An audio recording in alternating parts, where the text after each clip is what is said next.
మన దేవుడు మన రక్షకుడైన యేసయ్య నామములో మీ అందరికీ శుభాలు తెలియజేస్తున్నాను.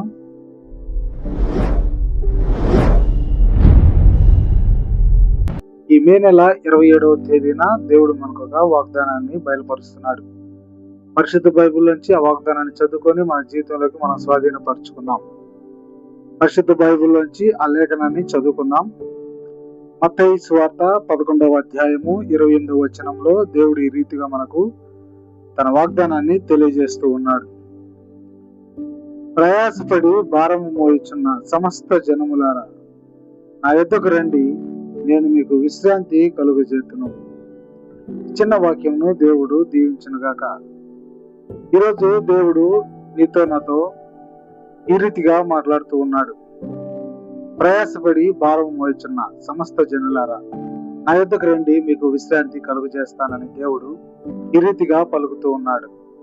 అయితే నీవు ప్రయాసపడి భారం మోయిచున్నావు. ఈ లోకంలో నీవు ఒక భారాన్ని మోయిచున్నావు.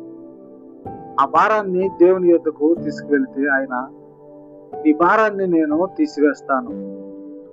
నీవు బలహీనుడిగా ఉంటే, ఈ భారాన్ని మోసి మోసి నీవు బలహీనుడిగా ఉంటే నీకు ఆయన బలాన్ని చేకూరుస్తానని ఇక్కడ తెలియజేస్తున్నాడు. నీవు ఇప్పటి వరకు ప్రయాసపడ్డటువంటి ఈ ప్రయాసను ఇక నీ నుంచి తీసివేసి నీకు విశ్రాంతి కలుగు చేస్తానని చెప్తున్నాడు. నీ జీవితంలో నెమ్మదిని, శాంతిని, సహనమును దేవుడు దయచేస్తానని ఇక్కడ సెలవిస్తున్నాడు.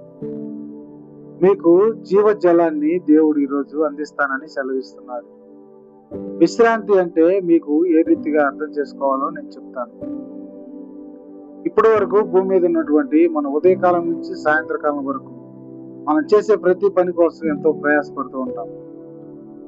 ఉదయం లేవగానే ఇంట్లో పిల్లల సమస్య, ఆ తర్వాత భర్త ఆఫీస్కి వెళ్ళేటప్పుడు తనకు కావలసినటువంటి వస్తువులను తనకు అందించే దానిలో మనం ఎంతో ప్రయాసపడుతూ ఉంటాం.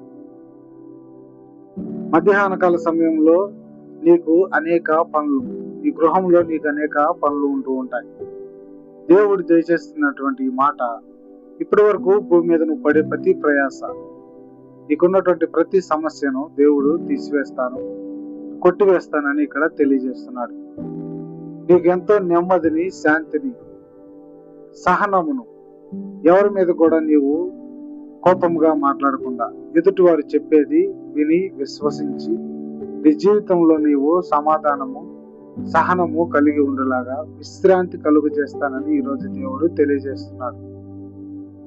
దేవుడు దయచేసేటువంటి విశ్రాంతిని నీవు పొందుకోవాలి. అటు కృపాధన్యత దేవుడు మనకును దయచేయునుగాక. ఆమేన్.